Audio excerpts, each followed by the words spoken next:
not playing loud sounds or anything. But this is, I think you and I will both agree, right? This is, as a performance art piece, our largest performance art piece, and also the one that's tolerable, but it's really an endurance thing. If someone were going to... Sorry, go ahead. I was just going to say, it's definitely an endurance test for anybody who watches. If anybody actually watched, can you imagine somebody who watched, well, actually, I guess Stephen McCandless, but anyone else who watches all of our podcasts, just what it would be like in their brain and for their, I mean, they get to know a lot about us, obviously. Well, some. We know they know a lot about our personalities, but like even I don't know what you do for a living. That's right. Well, I don't tell anyone what I do for a living. So, which makes sense. So anyway, the reason I mention this is I may have messed up, but maybe not. How so? I have joined a wonderful community of people who play role-playing games that are not Dungeons & Dragons. They play Dungeons & Dragons too, but I think I might have mentioned this to you before. They're called Beggar Talk on TikTok, and I enjoy the conversations and the company and all that. They have a section of their Discord called self-promotion, where people can post links to the things that they're doing and all that. I have put the live stream in self-promotion. Cool. This time. Saying to people, hey, I'm doing this podcast.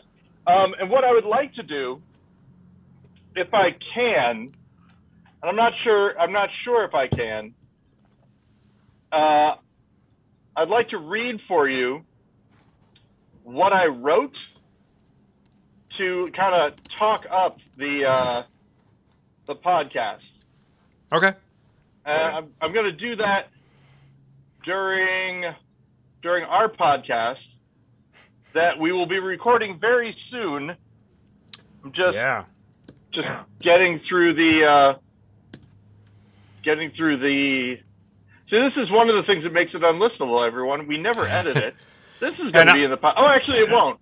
Because I haven't started recording This yet. part won't be in the podcast, but this part is going out on the live stream. So anybody who tuned in to the YouTube is watching you set up your recording equipment. I would say that the live stream is even more unlistenable, unwatchable than the podcast itself. Especially since your headphone audio isn't always the best, as we've established. How about now? Is it still bad? Well, it sounds better than the worst it's ever sounded. I don't. Does that make any sense? Right. It has sounded worse, but it's still not as good as the quality of the microphone you record the podcast with which you record the podcast.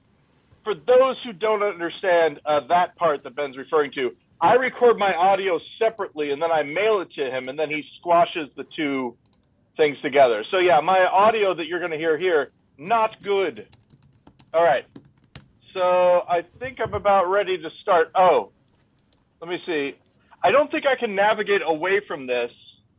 So let me see if I can get onto, this is before we're starting the thing. I'm going to go to, I started another Audacity window. Then nobody cares. Nobody cares any of this stuff ever. What version of Audacity are you running?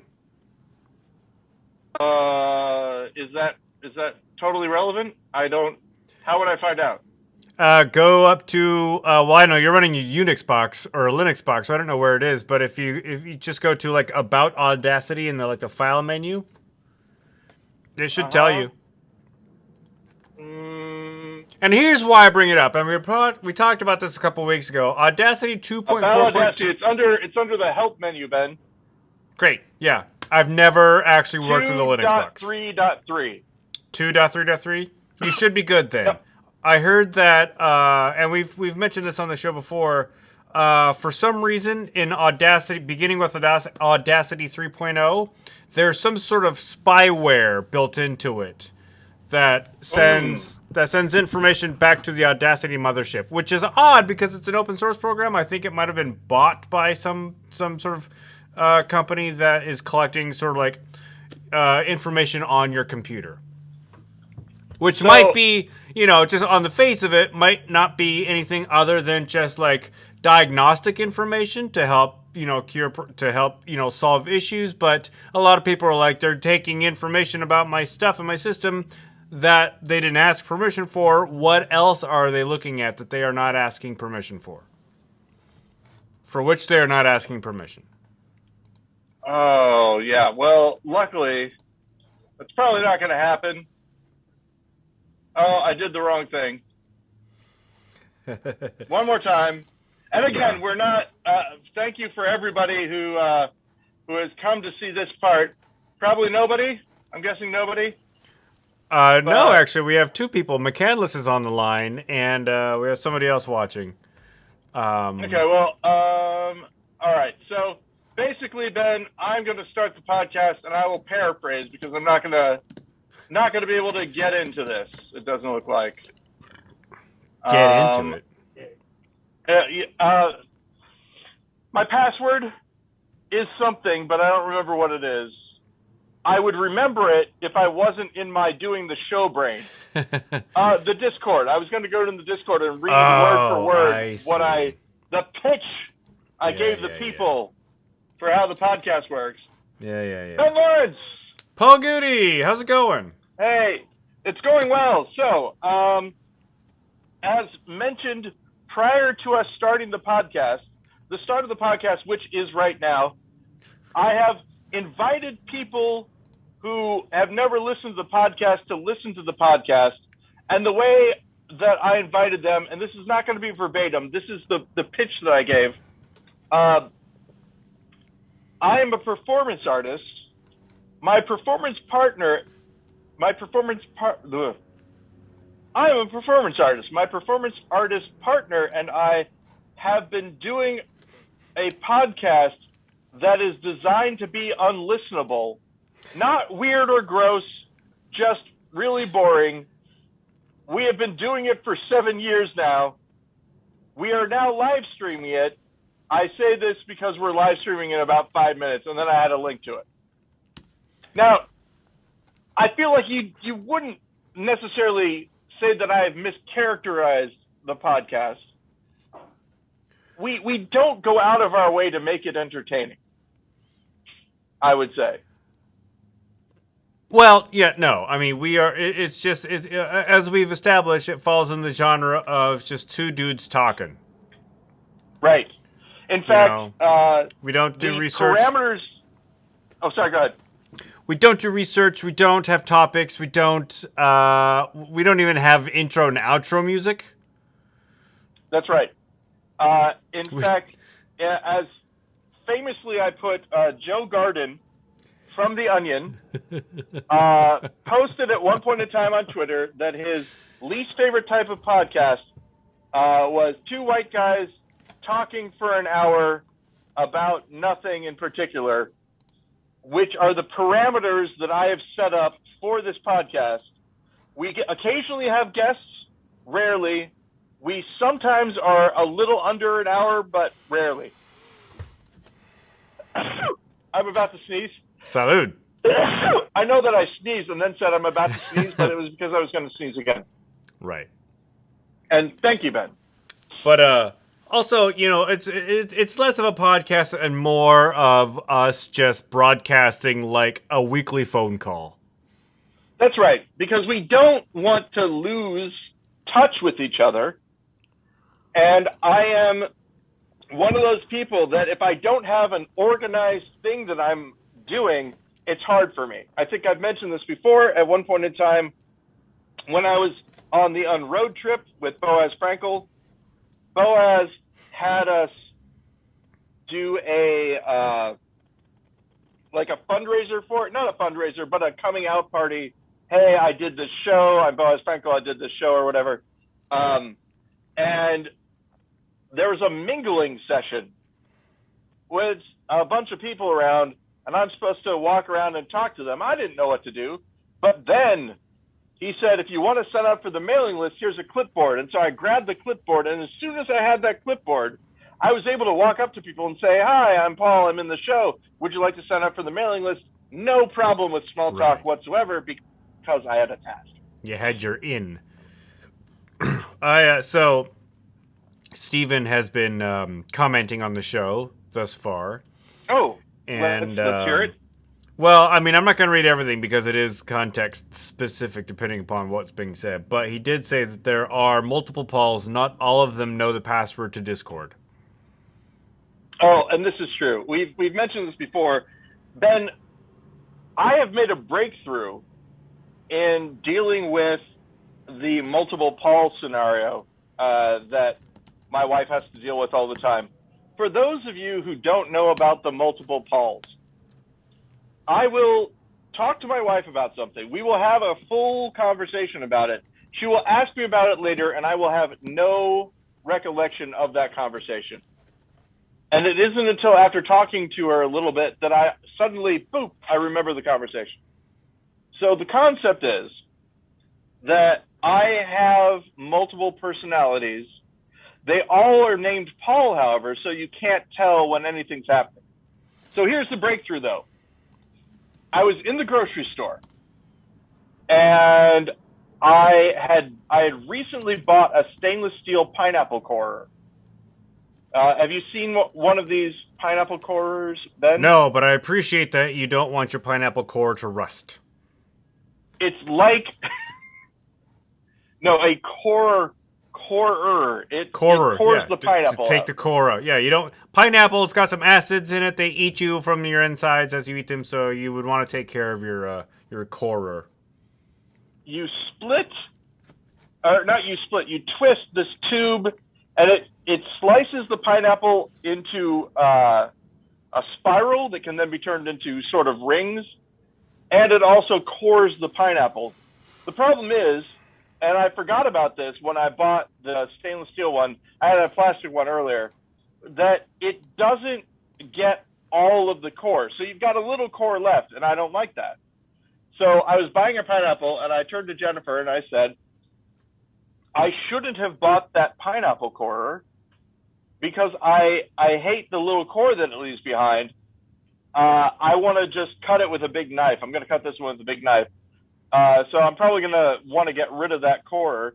And she looks at me and she says, so what do I tell the other Paul whenever he says that he wants to buy another pineapple corer? Because apparently this has happened more than once. And I looked at her and I said, tell him the conductor says we can't buy pineapple corers. Now, this is just a idea that I had. The basic idea in Doom Patrol, there is just gonna bring that up. Yeah, there's Crazy Jane has the train. Driver 8 is the. So I said, okay, whoever I am right now, I'm the guy driving the train. I know that I don't want that pineapple corer, so I am going to go ahead and say the conductor says no pineapple corer. Now, she has brought up the problem that every Paul she's talked to since believes that they are the conductor. I was just going to say, are you the guy driving the train, or are you the guy who thinks he's driving the train? And this is the thing, is that I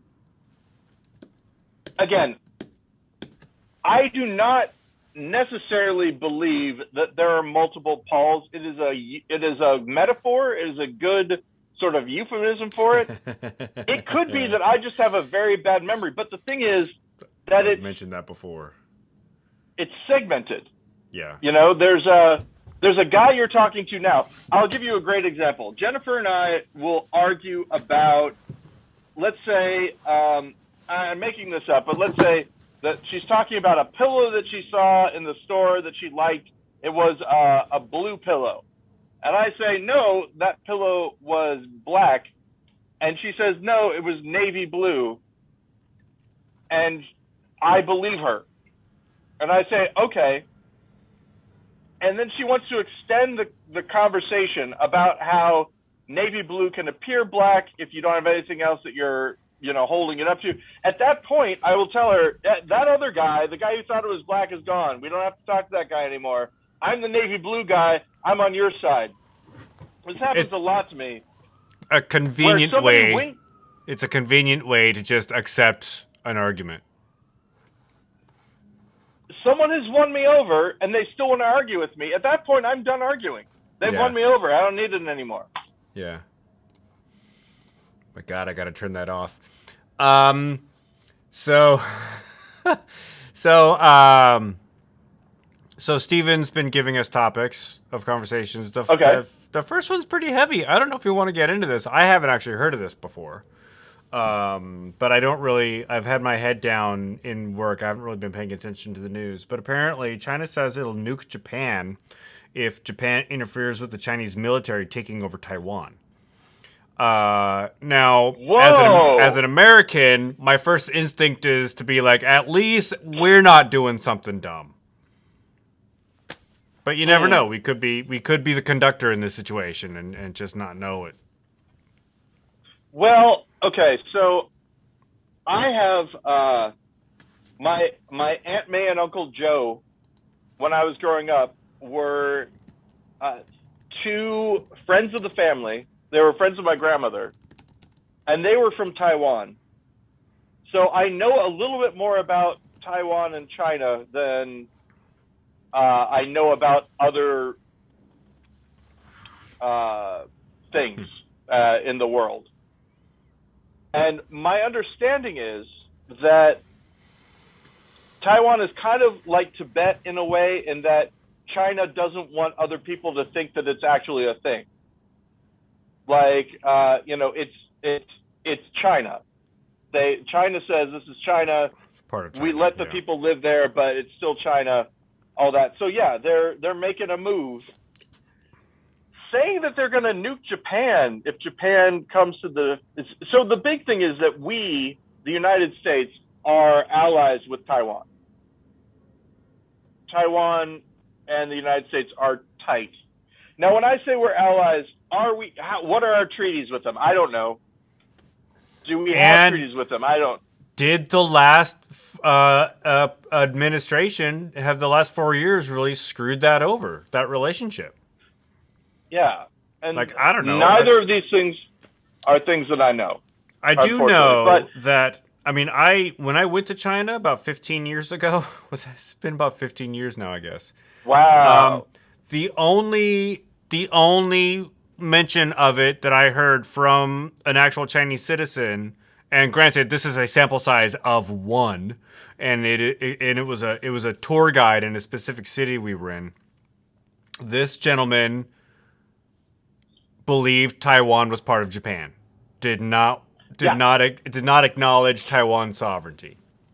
And so, from that sample size of one, the only Chinese national I've ever heard speak, not on television, to a group of people.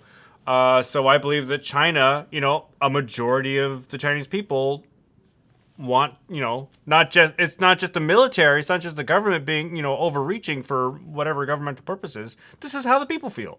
At least that's what I got from that one dude I spoke with 16 years ago. So who knows? Right. So I'm definitely going to have to listen more to this. But the one thing I will say is that I seem to remember that the concept that folks in Taiwan believe that they're like the legit government of China, kind of in exile, and that Taiwan is actually, so that's part of the tension there, I think, a little bit. Also, have you noticed Edward is sort of dozing off every once in a while? He looks more languid than normal. Yeah, we gave him, and this was a while ago, we gave him a little bit of his on the airplane sleepy drugs as a test. Aww. So he's not totally out, but he's sort of... He looks like he's about to fall asleep. So that brings something up. We're doing this on Wednesday. We normally do the show on Thursday or Friday, depending on my stupid schedule. But you are actually going to be leaving town this weekend. Where are you going? Yeah, nice try, cop. You're never going to know. Do you know why I pulled you over? Well, I have stated this to other people before, so I will let you know. I'm going to the East Coast, more specifically Virginia, to an in-laws sort of holiday thing that Jennifer is participating in. A holiday in the vacation side of in the vacation sense. Gotcha. Okay. Yep. Cool. And so yeah, it's going to be, going to the beach, stuff like that. That sounds fun. fun. And I'm going to be reading Troika. Troika is a role-playing game that I've received in the mail from the UK. It apparently is very entertaining. The problem somebody mentioned is that it's very quick read also, but I'm not going to have a lot of room on the plane because I'm taking Edward on the plane as well. So I'm not going to have my normal carry-on of fun stuff for Paul. When are you getting on a plane? Tomorrow at sometime. And the reason I ask is because I was, before you contacted me asking me if we could do the show earlier, I was going to say, I could do the show tomorrow, but I was going to say next week, we're going to have to do the show later in the week because on Friday, I'm getting on a plane and I'm going to Oklahoma City. Oh, and then Friday? That's this Friday. That's 2 days from now. Yeah. And then I'm getting in I'm renting a U-Haul and I'm driving back up to my parents' house in Yelm next week in a U-Haul full of my grandmother's things, delivering it unto my parents' house. So yeah, Granny's fine. We moved her into an assisted living facility, but the house still needs to be emptied. Can you imagine, Ben? Our assisted living facilities are going to be just you have a PlayStation or an Xbox or whatever it is. I think they're making us not all of us are gamers, but a lot of us are gamers, and I think it's going to make our kids have an easier time warehousing us. I think virtual reality is going to help with that a lot. I mean, you just put a pair of goggles, and when we're in these places, who knows what it's going to be? It's just going to be a pair of glasses or contacts or whatever. But you just plug us in, and who knows? By that time, they will have movies of our life based on photos that have been scanned. Yeah, we've been trained to want this for a really long time since we were kids, so it's going to be great. But I'm talking about look at this sleepy guy. There's this AI program, if AI can be called a program. Anyway, there's this website where you can upload a photo and it'll of like a long dead relative or something, and it'll make them come alive. And so what it does is they turn their head, they blink, they smile, creepy AF right now, but who knows where that technology is going to lead. Yeah, eventually, like on Black Mirror, all your social media stuff will go. This podcast, Ben, I've mentioned this before. I totally believe this. This podcast is going to be something that UI researchers are going to be able to do lots of stuff with, because there's so many hours of us talking to each other that they're going to be able to create entire maps of us during this time. Yeah, not just talking, but doing stuff. They're gonna be able to come up with all new spin the bottle pieces. Yeah, there could be a totally random. Yeah, spin the bottle. Just like I mentioned this before. I'm going to say it again. Anyone who wants to take this can, the Lazzi. Are you familiar with the Lazzi? The Italian. Yeah. So basically, just a TV station with AI-generated characters just doing the Lazzi forever, right? All the cherry pit Lazzi and just continue. If you don't know what Ben and I are talking about, look it up. Lazzi, it's Italian. I think spending the rest of the podcast describing that is not worth it. I think all of our listeners who want to learn what that is should take a clowning class. And suffer through a bunch of rehearsals of people trying to learn how to clown. Yeah. So Steven, I'm guessing, has probably said other things. Is that? Yeah. He just mentioned tattoos. Maybe because we saw one of your tattoos. Maybe. I have an interesting. Maybe. I have an interesting tattoo story. I don't have any tattoos. I don't wear tattoos, but Yeah. I only have one tattoo. As I've mentioned, Blair and I are rewatching The Sopranos, and James Gandolfini, or Tony Soprano, has a tattoo of something on his bicep here. And I was just like, all right, whatever. James Gandolfini has a tattoo. Apparently, it's a fake tattoo that the character wears and not the actor. So before every scene where Tony Soprano has his shirt off, where he's wearing, the white undershirt, some makeup person has to attach this it's like a press-on or something. I've been listening to the Talkin' Sopranos podcast with Michael Imperioli and Steven Sharippa. Oh, huh. Wait, who? I know the first guy. Who did the second guy play? Bobby Bacala. Okay. Yeah. I don't know who that is. I didn't watch a lot of The Sopranos. He was Junior's sort of right-hand man during the second season. He was this guy. He had a really big gut, like almost absurdly big, and I was just like, wow, that's that's an impressive belly. Apparently, he was wearing a fat suit. Again, another character choice that that's like, it doesn't need to be there, but okay, someone made that decision. Yeah. I get it. So, what I was going to say, though, that I will say this about tattoos. I play Dungeons & Dragons sometimes, even though I really like games that aren't Dungeons & Dragons. Yeah. Somebody asked if they wanted to do magical tattoos, how would they, if they wanted a character who was a magical tattoo artist, how would they do it? And my suggestion was, first of all, then in Tasha's Cauldron of Everything, as you know, in some of the magic item lists, there are magical tattoos that you can get, obviously. We all know this. That's not a thing. But also, there's the Artificer character, and my suggestion was that you don't make a new character at all. You just take the Alchemist and you reskin it, and you have, instead of potions, they make these temporary tattoos, and when you slap them, you get whatever benefit of the potion, and then so you can then get your tattoo redone.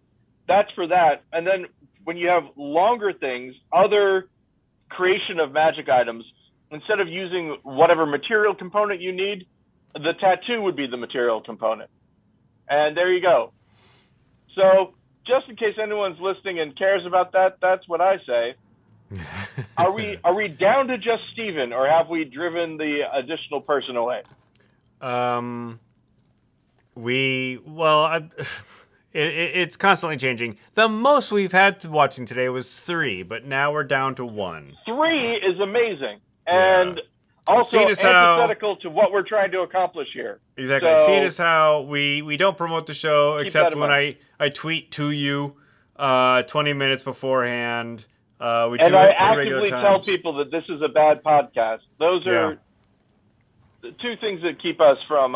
But this is, again, it's hard. I mean, I know that people would like this to be an entertaining. When I say people, I mean, one would expect that this should be an entertaining podcast.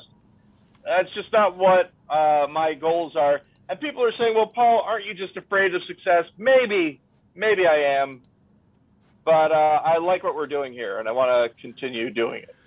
Also, Steven says he's going to deepfake you and have Spin the Bottle, GudeLaurance on demand, and just feed it into GP3 and generate skits on demand. I think that would be great. Here's the thing, and you can ask Jennifer. As long as watch it. As long as GudeLaurance is doing stuff and we don't have to worry about it. I know, right? No lines to memorize. It's win-win as far as I'm concerned. Brilliant. He brings up the fact that Tom Hiddleston claims that he auditioned for the role of Thor, but didn't get it, and tells that as sort of a joke these days. But Steven feels that's the kind of thing that the actor who plays Loki would tell. Yeah, exactly. That it seems like you would use that, wouldn't you? You'd have to. Yeah. I mean yeah. I mean, perfect. it'd be I like it. that would work if they rebooted the MCU and Tom Hiddleston then started playing Thor. Because Loki finally got That would be kind of fun.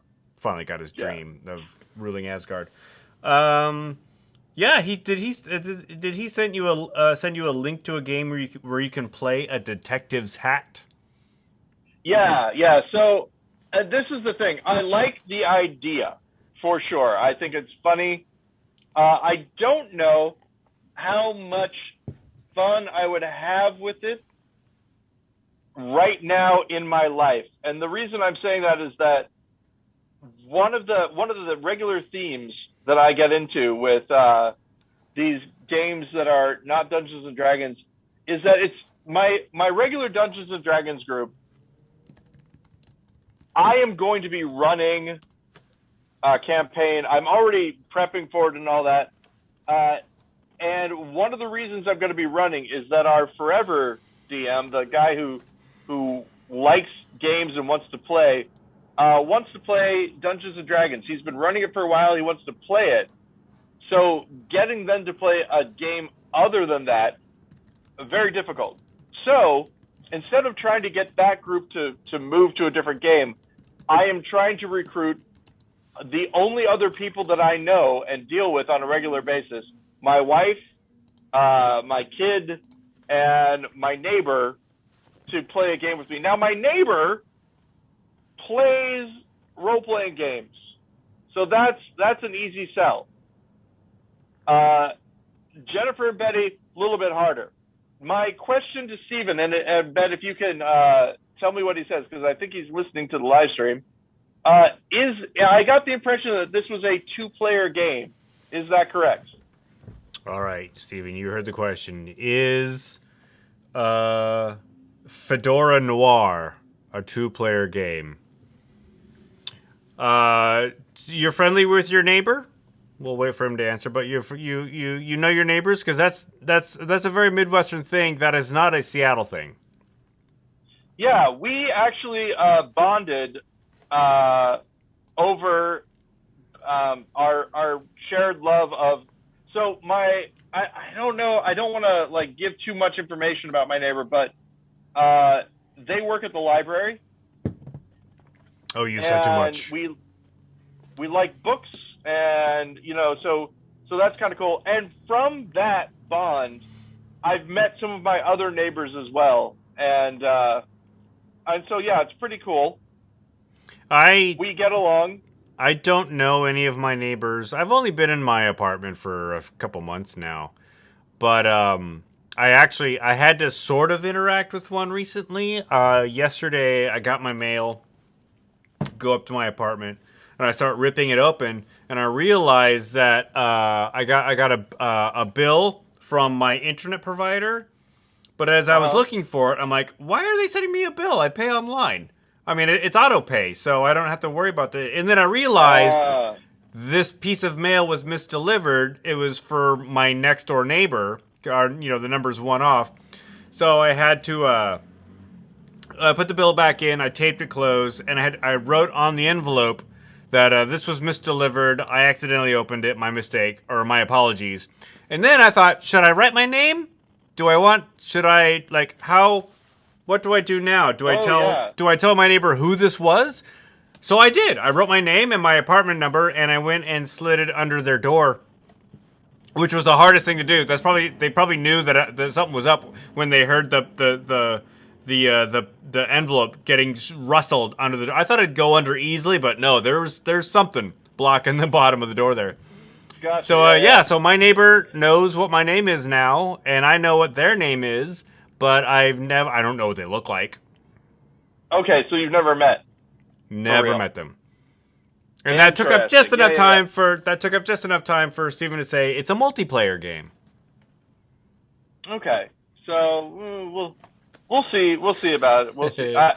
Because I was saying if it were a 2-player game, I have been able to get Jennifer to play Dungeons and Dragons with me once, and I'm hoping to parlay that into getting her. Because I asked her if she'd play other games with me as well, and she said sure. Oh no, it was more than once. I just mean in one campaign thing.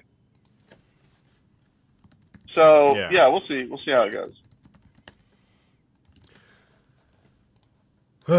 So, yeah, how are things, Ben? How do you feel about Jeff Bezos going to space? How about that? Let's talk about that. Why not? That's why he did it, so that we'd talk about him. I don't care. I mean, it's been interesting to see the blowback of this whole endeavor. He said, like, he tweeted or did something before he blasted off saying, thanks to all the Amazon employees and customers, you made this possible. Like, our big goal in life is to send a rich person to space. The interesting story that I like about the whole endeavor is that somebody paid, what was it, like $23 million to accompany him and like the rest of the crew in the capsule, but then had to back down at the last minute because of a scheduling conflict. Like, if you're paying $23 million to go to space, you're not going to look at your calendar first? Yeah, that's really weird. Probably food poisoning. That's my guess.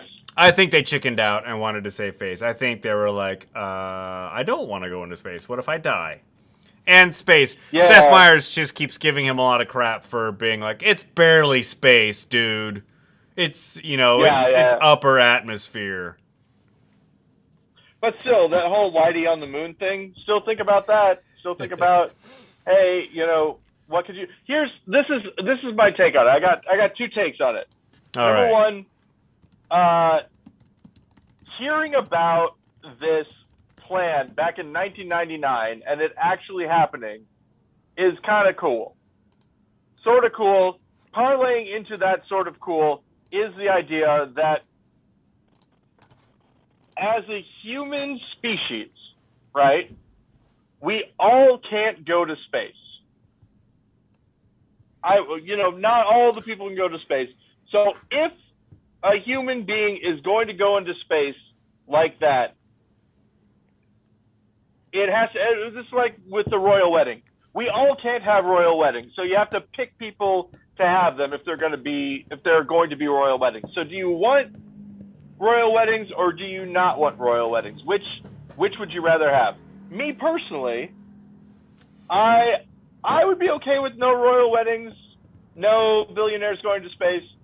But if you want that, and it's just that it's this guy instead of you, then, that's, you either have to want it. Now, as a kid, I would have wanted it, right? But there is such a thing, and this is like sort of the Epicurean thing of just enough. Yeah, you can just have enough, and then you don't need to do the other things. Being on Earth, pretty cool. Pretty cool. There's lots of cool things on Earth that I haven't done. And, hey, wouldn't a cool thing to do on Earth be to end homelessness?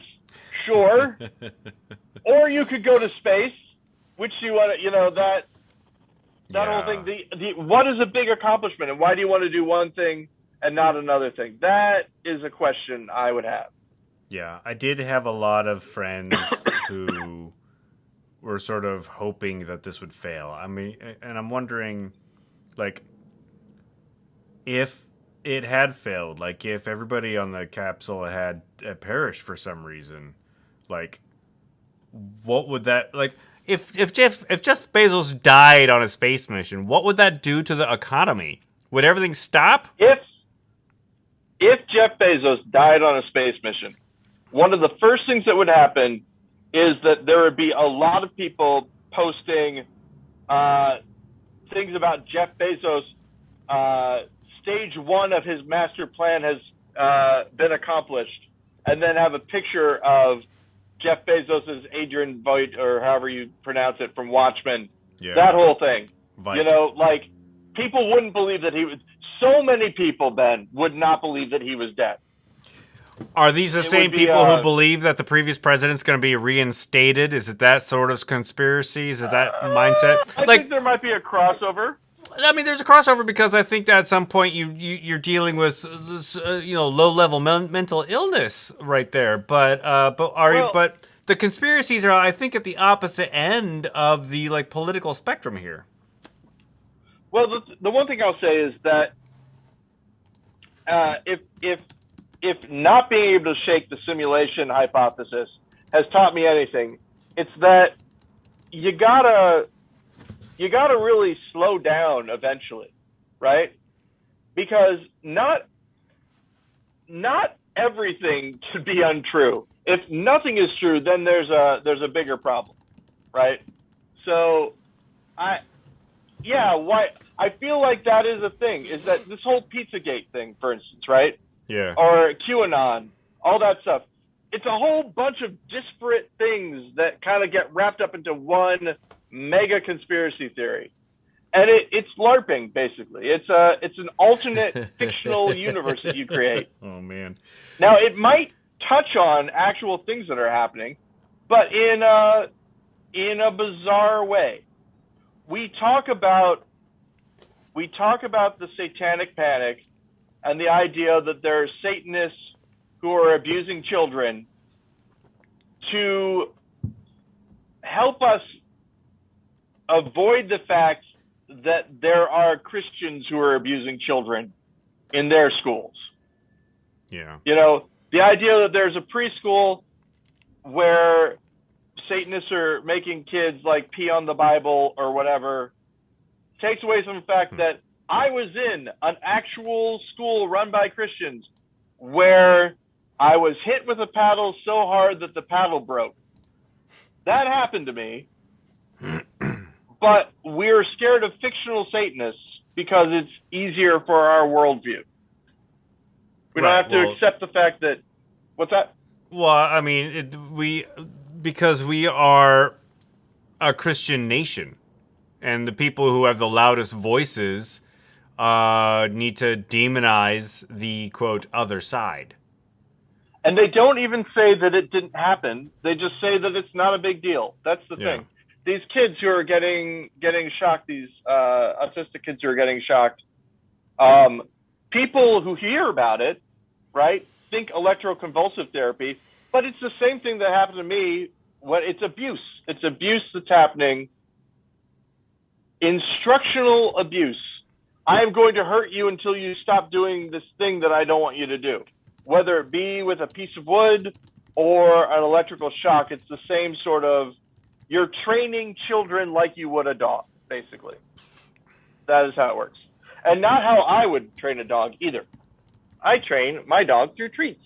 That poor thing, you're keeping him up. Yeah, he really does want to sleep.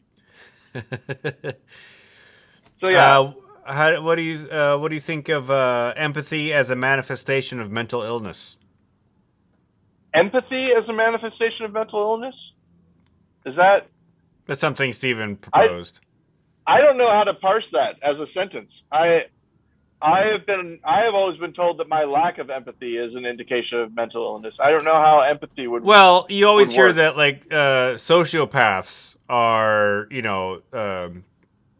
they have no empathy for those around them, and that because of that, it's a mental illness. But it's also like that Catholic thing or Christian thing of saying, if I didn't believe that my reward would be in heaven, why should I be a good person? Why should I care about my fellow human beings if there's no reward for me, if it doesn't mean anything? And saying that, everybody, people who are not religious are bad people. I want to make sure, did Stephen's comment say empathy as mental illness or lack of empathy? And Stephen, can you clarify? Empathy is a manifestation of mental illness. That's what he's saying. Yeah, I don't know. I mean, I know this sounds weird, but I have absolutely no way of knowing that. Well, he says Christians beat him with a paddle too, so you're not alone. Yeah. Hey, Steven, that's too bad. I'm sorry that happened to you. Because it's not great. It's not great. Because they like say they're not angry, and it's a very formal, at least for me, it was a very formal process. Okay, you did a bad thing. Now I am going to hit you with this. Well, whack, they're, whack, whack. they're to quote Bob Ross, they're beating the devil out of you. Bob Ross said that? He would say that whenever he but beat one of his brushes against the leg of the canvas after he cleaned it. He says he would beat the devil out of it, just bang it on the leg of the thing. Interesting. Empathy requires you to be able to imagine things that aren't true. Yeah, actually, this goes into something. As you know, I am on autistic TikTok. I get things from autistic creators, and some of them are mad about this concept of theory of mind, and that autistic people can't. Theory of mind? Theory of mind. The idea that another person has thoughts that are different than yours in their head and know things that you don't know. Gotcha. Now, a lot of the people on TikTok who present as autistic people, I'm choosing my words very carefully, are mad at this concept and they think that it's incorrect. Ben, I posit to you, you have known me for a while, and this is a leading question. Do I or do I not have problems knowing that people don't have the same knowledge that I have in my head? It makes having conversations with you sometimes difficult because I have no idea what you're talking about at times.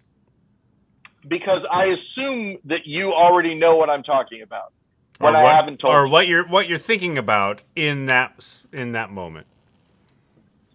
Have I? Oh, and I just want to make this clear. I found out about theory of mind like 2 days ago, tops.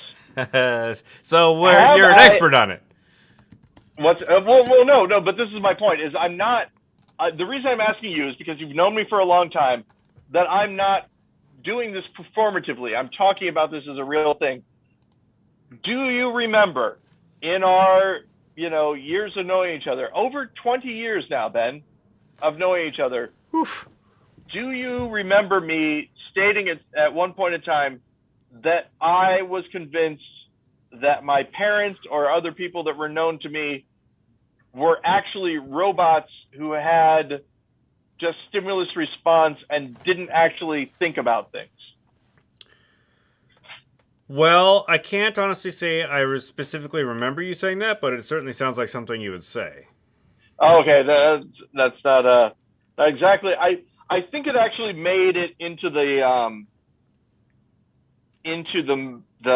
documentary. I think me talking about that made it into the documentary. I know that there was another guy who was talking about the same thing. Anyway, this is my hypothesis. Based on all this, I think that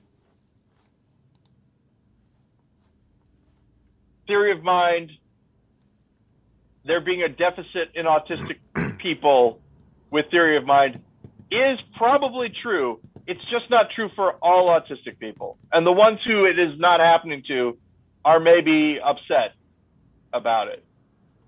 Because they have this as an identity.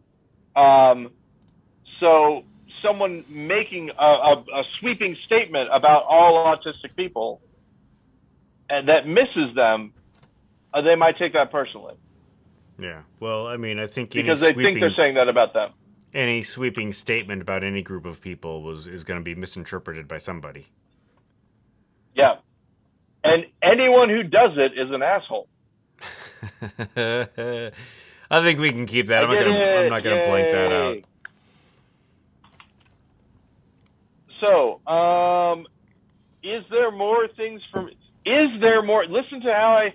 Is there more things from Steven, is what I asked.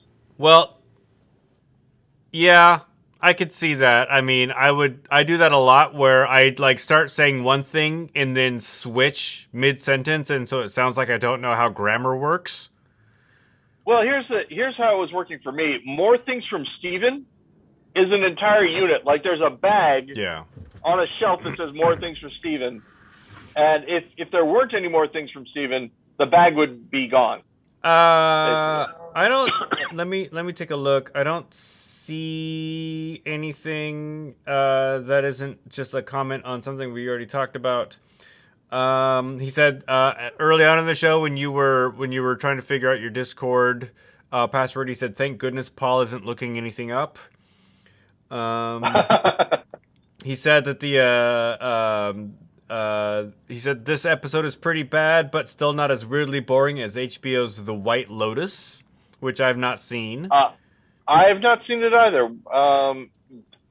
Interesting. I wonder. He said it. He watched the first episode and at the end didn't understand why anybody had bothered. I recently just rewatched Ted Lasso in anticipation of the second season. I think it starts on Friday. China Thing, we talked about China Thing, tattoos, the Tom Hiddleston auditioning for Thor. Oh, he mentions Robot and Frank with Frank Langella and Susan Sarandon. He says it's a brilliant depiction of AI use in the last years of a human life. Sort of Black Mirror-ish, I guess. And the game Fedora Noir, and China has its own space station, which I think we've mentioned before. You don't hear a lot about the Chinese space station. And apparently the royal family is cash positive for England, and I asked if he learned about that by watching a CGP Grey video, and he did, because that's where I learned that. Meaning that people think that the royals are a drain on the economy, but in actuality they put money back into it? Yeah, and I can't remember the specifics, but I think a lot of it has to do with tourism. I think so, yeah. I'll have to rewatch that video. But yeah, the Royals get a lot of, we don't care about the Royals over here, but it's a big thing over in England, and I think it's like a polarizing thing because I've heard people give interviews where like they don't care about the royal family and they're British, and the other interviews were like, this is who we are, this is our identification as a people. And so yeah, I'll have to go back and rewatch that video because I can't remember exactly how it worked out that the royals actually were cash positive for England. 3 pilots died developing Virgin Galactic spaceplane. We mentioned Bezos going into space. We did not mention Richard Branson going into space. Oh yeah, who got higher into space? Do we know? Like who was Branson? More into space? I was gonna make a marijuana joke and say that Branson probably got higher when he went into space, but yeah. I don't know. Yeah, I don't know who. I don't know who got further in. Yeah. But further out. Ooh. Yeah. Aha! There you go. When I was working at Vulcan, I know that we were partners with a space company, and I can't remember which one it was. It definitely wasn't SpaceX because I don't think it'd been around by then. But, I'm going to say a name to you and see if this rings any bells. Blue Origin? Yeah, see, I'm wondering if it was Blue Origin. Because I thought for sure that the space planes that Vulcan was helping develop were the kind that Virgin Galactic was using, where they bring like the rocket up on a plane, and then the rocket takes off from the plane like a rocket. But Blue Origin took off from the ground, and so yeah, I don't know. Again, 20 years almost, 18 years since I worked at that company. So one thing I will note is that someone who will remain nameless, I'll talk to you about who this person is after the podcast if you don't remember who I'm going to be referencing. They were the ones who told me. Now, I was working at a large internet retailer during this time, but I did not learn about Blue Origin from working at that large internet retailer. I learned about it from someone who knew the weed dealer for the people that worked at Blue Origin. I think I know who you're talking about. Yeah. So interesting. And the reason I mention it is that they were describing a 3D printer before there were 3D printers in general parlance. Like, yeah, they have this thing. If they need a part, they make it. It makes the part, and you can take it into space with you. So you don't have to pack everything. Now they call that additive manufacturing. Hey, I didn't know that. So apparently Bezos got higher, but neither of the vehicles is capable of reaching orbit. So they sort of Alan Sheparded it. Oh, man, if you're not in orbit, I'm sorry. Both Branson and Bezos doesn't count. Does not count. And yet Elon Musk's Tesla with a spaceman is circling the planet, probably one day going to endanger some astronauts' lives because it's going to get real close and possibly collide with a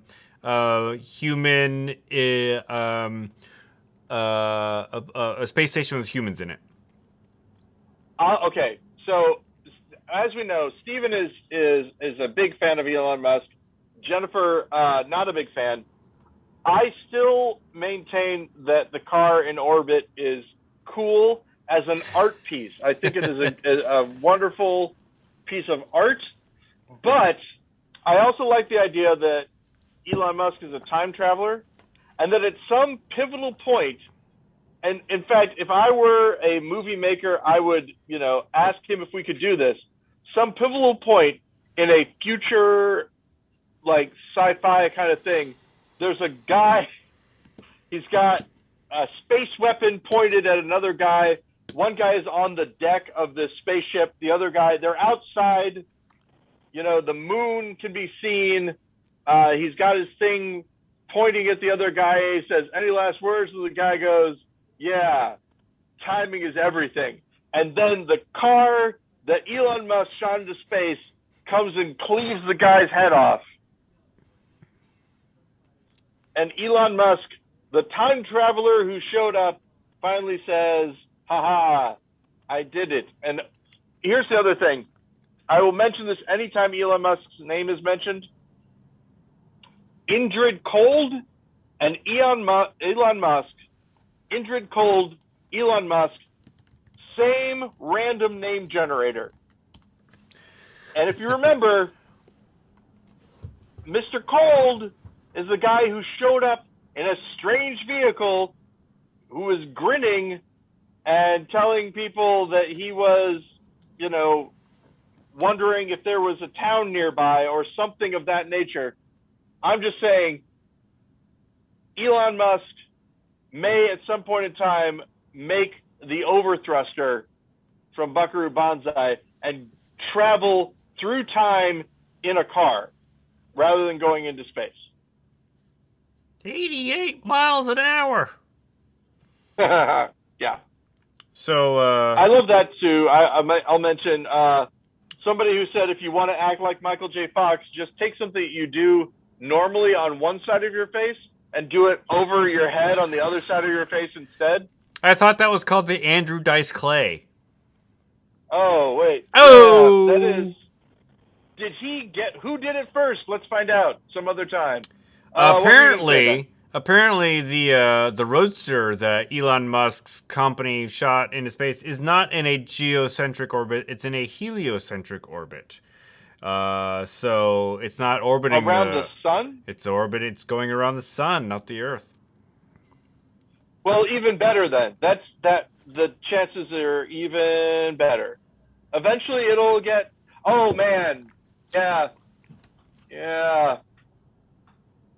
I'm guessing that car can't hurt the sun, Ben. I'm just guessing. As a general... Depends on what they put in the car. Oh, true. Yeah. I mean, Why don't do we just also like launch the all idea of our that nuclear waste? Why don't we just launch all of our nuclear waste into the sun? How about this? Like, Jennifer, one of the points is she goes, what's the point of this? It doesn't make any sense. Who cares? What if in that spacesuit is one of his enemies that he murdered? He got rid of the body in the most spectacular way possible. Brilliant plan. I like this idea. Brilliant plan. Yeah. Oh, let's check it out and see if the kid is willing to do a thing. Hey, Betty! Podcast! Hey, Betty! That's a segment. They didn't seem too into it last Betty. time. Yeah. I don't know if it's going to happen. We'll see. So Ben, are we down to one now, or are there more than one people? We have two. Hey! So if you're person number 2, hopefully you see that I wasn't lying. I felt like I had to mention it, but you don't have to watch. Now there's one. We never ask anyone to watch. I just want to point that out in case you didn't know and thought that I would feel bad if you weren't watching. Well, I do not hear Betty. I don't fault anybody for not listening or watching these. God knows I barely listen and watch these. And I'm the one who edits them and puts them online. Yeah, and I do noise production on them, and I don't listen to them after I do it. And I appreciate it's part that. of the thing. Yeah. The low stakes editing makes it very possible for us to do. It's all about volume, really. Which is, I mean, we only do this every week. I know podcasters that do a show like an hour show a day. Like I couldn't at that point that's your job. It's Luke Burbank. Do you know who that is? Name sounds familiar, but I think it's just because I'm familiar with Burbank in the city. There's also a Luther Burbank Park on Mercer Island, but Luke is he's a former NPR guy. He occasionally is a panelist on Wait. He hosts Livewire. I guess he's a current NPR. He hosts Livewire on NPR, but he was actually a classmate of mine at the UW, and wow. So it's been fun watching his ascension into the NPR ranks. But he does his podcast, Too Beautiful to Live, every day. And I tried to keep up with it for a while, but I just don't have the time to listen to that much content. Yeah, my classmate from the University of Missouri-Columbia, John Hamm, doesn't do as much, so it's easier for me to keep up with what he does. But yeah, there are several things. I think I've mentioned this. I have not watched Mad Men. I've seen like maybe 3 episodes. And it's not that I don't like him or whatever. It's that it makes me feel gross. The 60s stuff that's in there and the meanness of the people to other people and all that. I don't like it. But he's funny and he's really great. Have you seen his other stuff? Have you seen what's that show on Netflix with Daniel Radcliffe? It's something called like The Good Doctor's Diary or something like that. Oh, no, I haven't seen that, but I saw Baby Driver, which Baby Driver. That was really good. Yeah. I used to listen to Comedy Bang Bang a lot, and he was on that a couple times. What was that? He was on a couple episodes of 30 Rock. Yeah, I saw a couple of the episodes he was in 30 Rock. Oh, he does. He's the narrator in a lot of the Legion episodes, and he does a really good job with that too.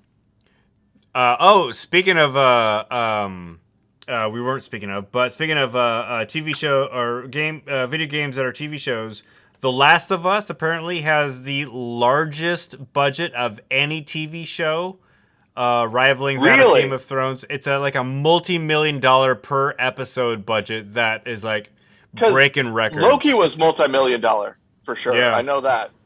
But The Last of Us, man, I cannot wait. I like that guy. He's a good guy.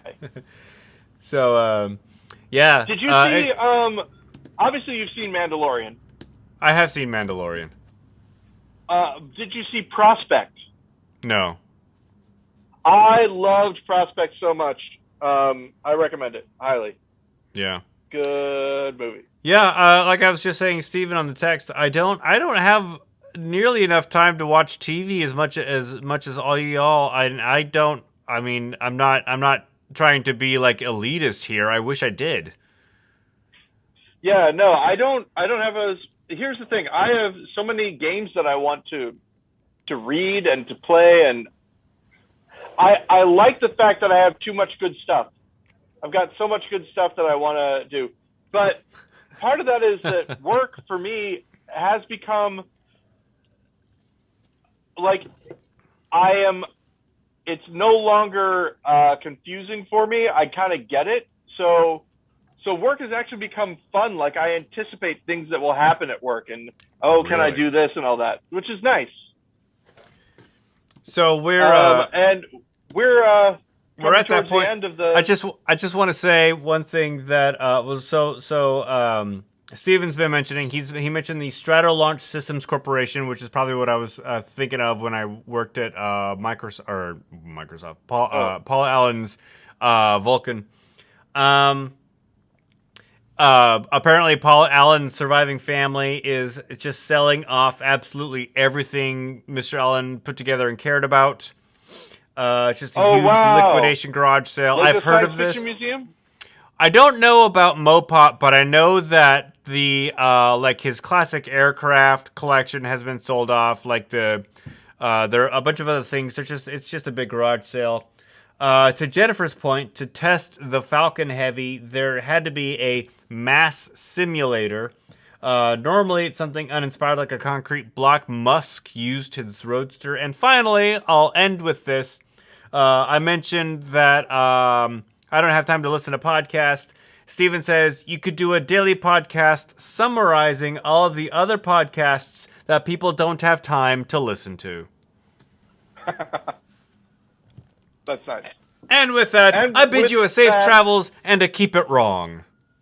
I bid you a good day, and until we meet again, please keep it wrong. Yeah, Thanks, and we're going to have to Talk do it like on next Saturday. Bye, Paul.